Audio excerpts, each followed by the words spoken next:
Welcome back to another episode of Clothing Brief, where we briefly bring you the highlights from the latest in the news of our industry. So we're glad to see you here today. We got a few stories lined up for you, and the first one comes with a little bit of sadness.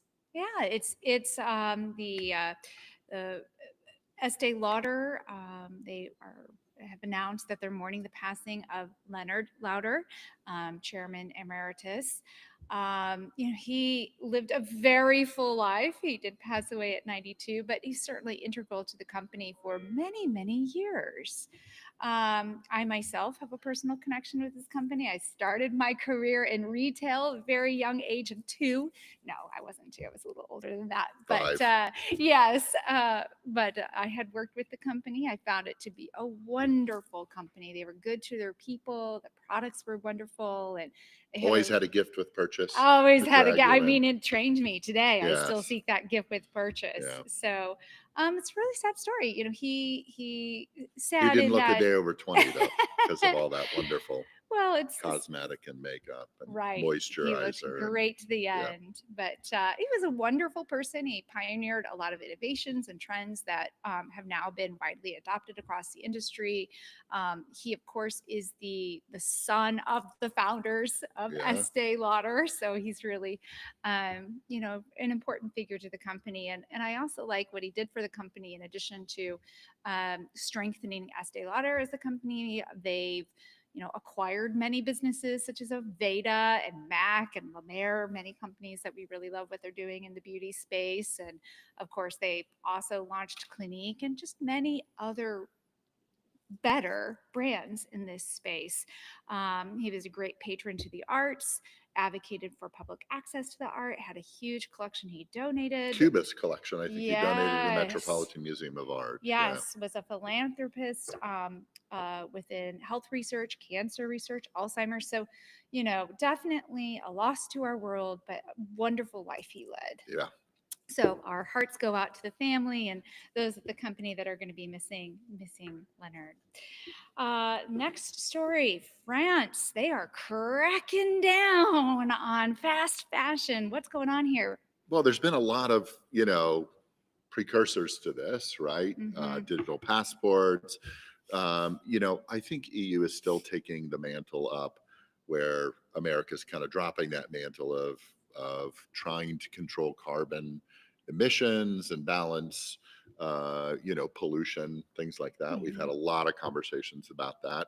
And France is taking aim at fast fashion in a Mm-hmm. pretty serious way now.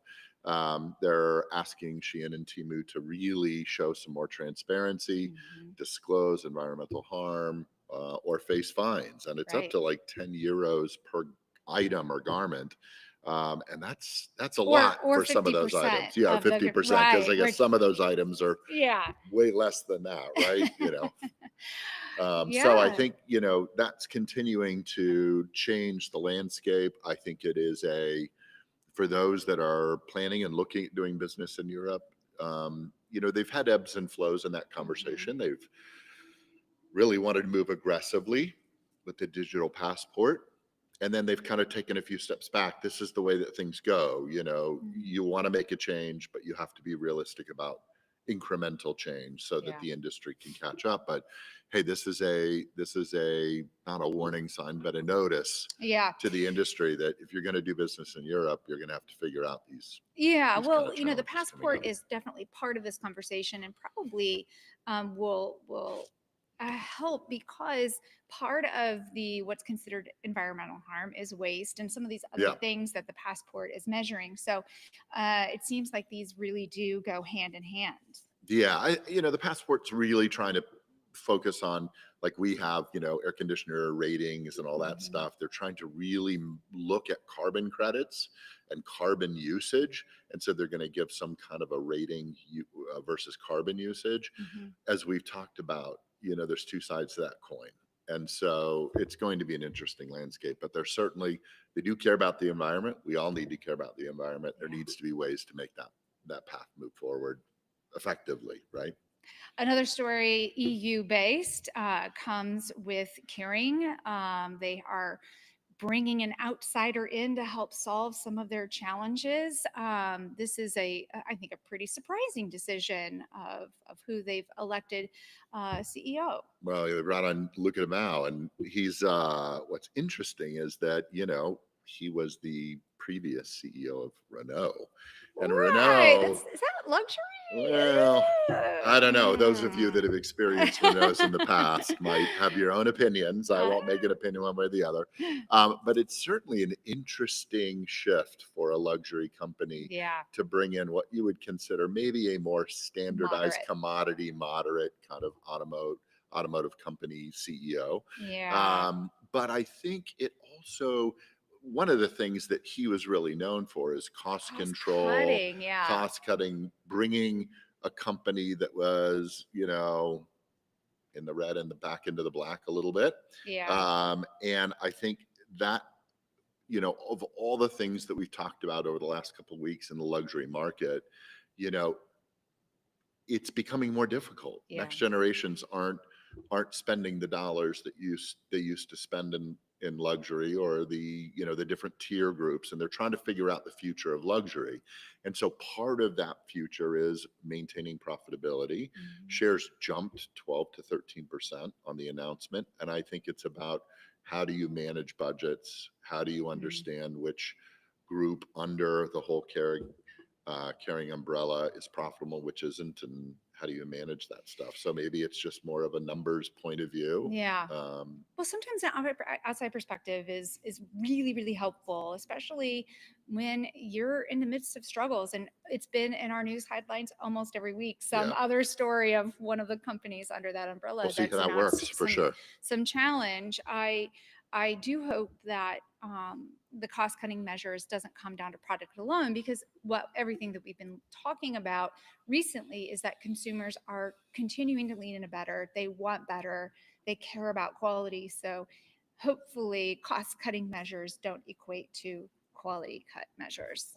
We'll see what happens. We shall see. If you know about a Renault, It yeah, no comment on Renault again. has a very cool logo. It does have a Yes. cool logo. Yeah. Uh, American company Michaels acquiring a legacy company that recently filed bankruptcy, Joann Fabrics. I think that this is a really exciting acquisition. Yeah, it sort of makes sense. You've got two ends of that spectrum. It's amazing. Joann's Fabric had quite a legacy for a number of years, really supplying fabrics and trimmings and all those things to the what at home seamstresses for a long Hmm. time. And maybe it's a comment on how many more of those there really are. But it will be an interesting outcome to see if they can resurrect that in a new form and Yeah, I think it's a keep that really good alive. partnership. Michael's, had a small selection of fabrics, but nothing like what Joann's Yeah, did. And so this brings over 700 fabric, sewing, and yarn products to Michael's. So, and that is an immediate rollout to hundreds of stores and online. So that's great to once again provide that resource to those that are in this crafting and making market.